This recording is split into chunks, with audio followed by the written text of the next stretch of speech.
And you're going to fail, and you're going to fail, and you're going to fail, and then you're going to win. If you are experiencing a losing season right now, understand that there's a winning season around the corner. But you have to be an active participant in getting yourself out of the losing season. Life without those challenges, it's just existence. Don't just exist. Go live.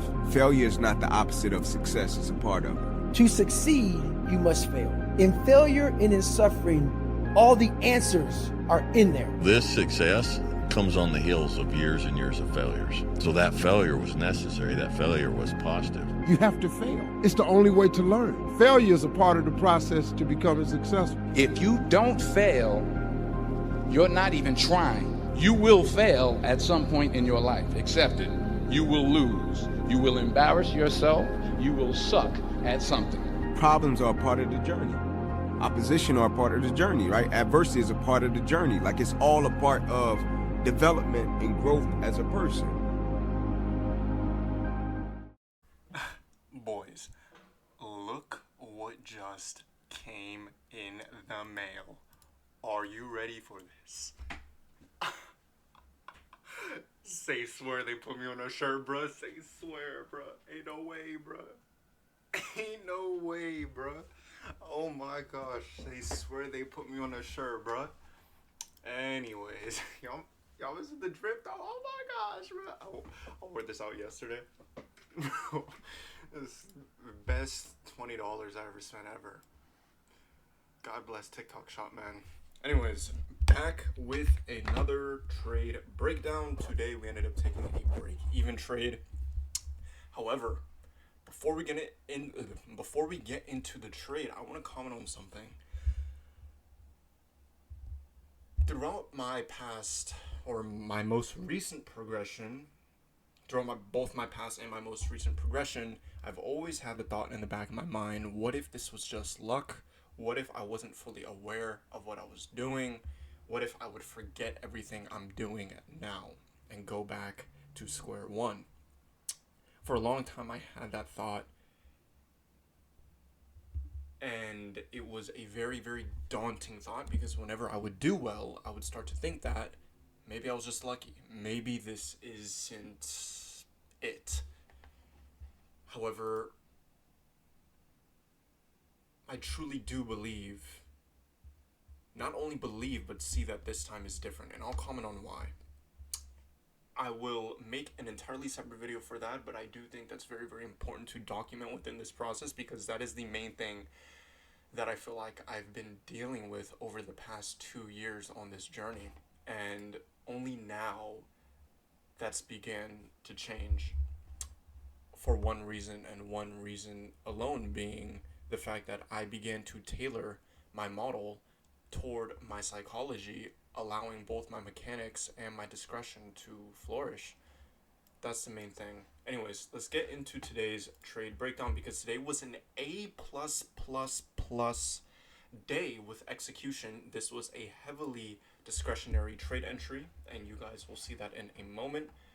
First and foremost, no news, so no need to open Forex Factory. But let's recap today's daily outlook. This was based upon the 4-hour, 1-hour, and the 15-minute time frame. Here is how price action looked market open. Going into market open, yes, but also starting off on the week yesterday during Asia session, we ended up forming a new day opening gap. Currently have this devil's mark below here at the low of the candle. Have yet to create that low, so what I was looking to potentially see was shorts going into the day. However, I also took into account this was from 2 weeks ago, 2-week recent relative equal highs. Right up here, we could also potentially look to see. I gave my weekly analysis here as well. My potential weekly outlook on the open, high, low, close, continuing to the upside following the overall higher time frame market maker model we are within, and the AMDX, us being within that last quarter of the year. Of the year and of the month, looking to see distribution during this last week potentially. I always say potentially because price action obviously does not need to follow that analysis. Just wanted to give you guys that. If you want to pause, you can read right there. But going into the trading week, forming that new week opening gap, I was looking at potential longs and potential shorts. Heavy on the potential shorts though, due to having an overall higher time frame sequential SMT with YM. and us having low resistance liquidity right here. For you guys that do not know, my main draw on the day is always low resistance liquidity, but today was even more prominent of a draw due to also having that new week opening gap. So I was looking to see both this low resistance liquidity and that new week opening gap as our target. And if we were looking to go long, I would want to see price displace lower, form a sequential SMT, holy cow, off of this low, one of these lows, and then continue higher. Going into the trading day, what ended up happening? So, trading view. What ended up happening was this. We formed a clear power of 3 short to the downside. As you guys seen in the recording, I was setting limit orders and I was looking to get filled. However, I got filled on none of them. We'll comment on how I ended up getting filled and why I ended up taking this trade right here, even though there was no sequential SMT.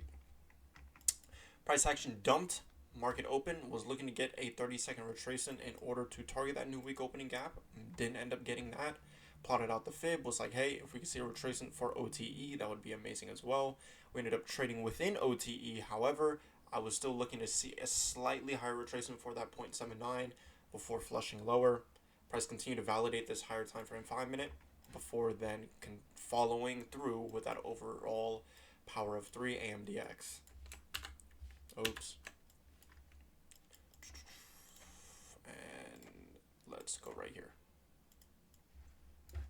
If the quarters will load. A M D X. What? Accumulation, manipulation, distribution, continuation, or reversal. Here we ended up reversing. But aside from that, we continue lower. That's when I started to look for a potential entry upon the 5-minute inverse fair value gap we formed. You could see I marked out quarterly opens, mainly because I was reflecting throughout the trading week and I found that most of my highest probability trades are obviously in line with time during Q3 and Q4. So that's when my main focus of executing is there. However, there are still times where I do get entries within the second quarter. But granted, most of my A+ executions are within Q3, Q4. But going into Q3 and Q4, how are we trying to see price align with time? Same thing as per usual. Going into Q4, I was looking to continue to see price distribute to the downside. Let me go on replay so you guys can see how the quarters are aligning, because that's very important. So this was the manipulation phase I was looking to see happen, giving us our retracement. We also had a bullish sequential SMT. I wrote that I wanted to see, I'm trying to find which text it is. Anyways, I can't find the text. I think I deleted it. However, I wanted to see the sequential SMT act as a retracement, solely for a retracement, because our overall objective was that higher time frame new week opening gap. It did exactly that. Bang, change of state of delivery to the downside. Was looking to get a 1-minute fair value gap entry right here. Didn't end up getting that. That would have been perfect. Our target would have been the entry of the new week opening gap rather than the CE of it. The only reason why we looked to target the CE was because of our slightly lower risk to reward, which is what eventually led us to taking a break-even trade. But now let's get into that trade as a whole. How do we even end up taking this trade? And why did we end up taking it when we had a 5-minute fair value gap right above us? This is where we get into the discretion. Now, I knew our overall draw. I knew our objective. However, based upon my typical execution, you guys can tell that I'm not a continuation trader. I do not necessarily execute upon continuation trades. However, I was adamant on our objective and how price action was developing. How was price action developing? As we continue to go into Q4, I wanted to see that distribution to the downside. I already mentioned that before, but the main point I'm trying to make is, how did I know we had potential to not retrace for this 5-minute before flushing lower, which was this? We had already made that retracement for the 5-minute previously right here.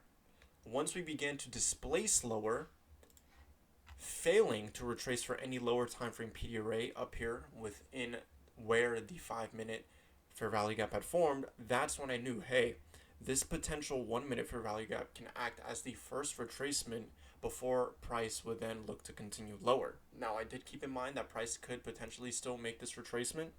That is when I would look for a reversal to the downside. I'd still be looking for that short.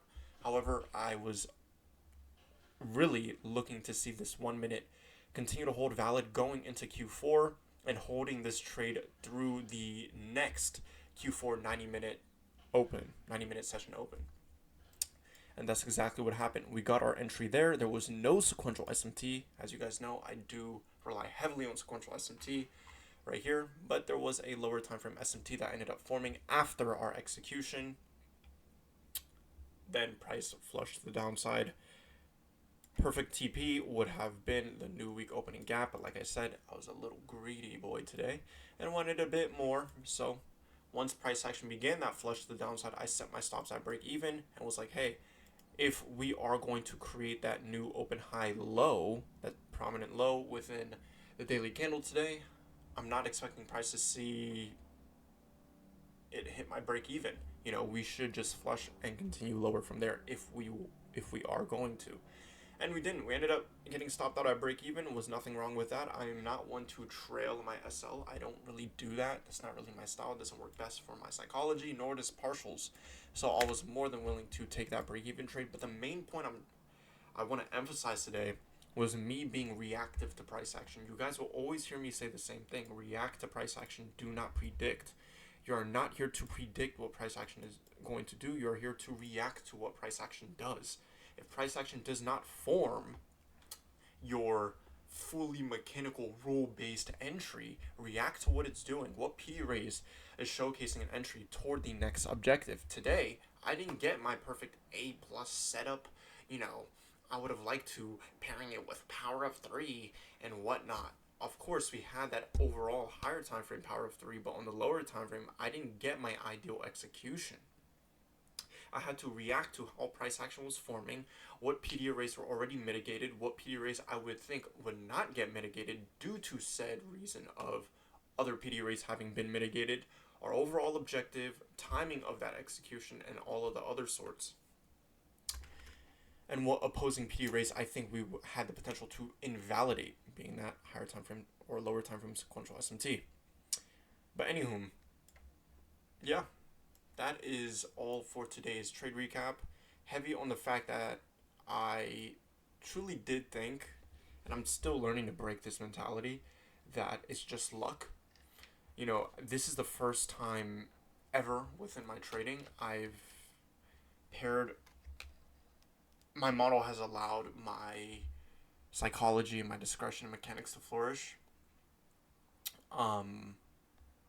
You know, for everything to synergize, and I'm getting used to it because this is the new norm, and I think my mind is so traumatized from all of those previous losses, it can't process the fact that this is the new norm. Like, the executions I'm taking aren't by mistake.